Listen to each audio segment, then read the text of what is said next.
আপনারা সবাই নৌকা দেখেছেন, আপনারা লাঙ্গল দেখেছেন, আপনারা ধানের শীষ দেখেছেন, সবাইকে দেখা শেষ। আপনারা দাঁড়িপাল্লাকে দেখেন নাই।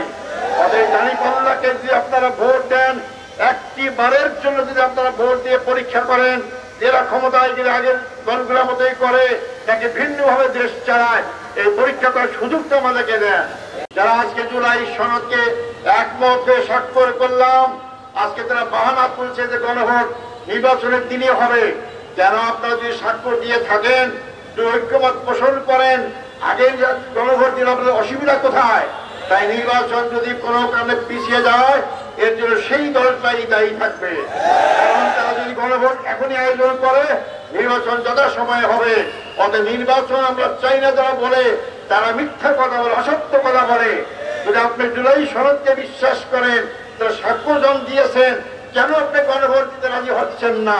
তার চাল মেয়ে কুচ কালা হয়।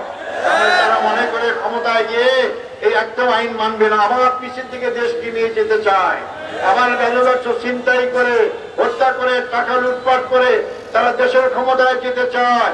আমরা বাংলাদেশের দামাল ছেলেরা হাজার হাজার জীবন দিয়েছে দেশকে পিছনের দিকে নেওয়ার জন্য নয়, একদলীয় শাসন কায়েম করার জন্য নয়, সন্ত্রাস চাঁদাবাজি করার জন্য নয়, দুর্নীতির পাহাড় করার জন্য নয়। সেখান থেকে আমাদের বেরিয়ে আসতে হবে।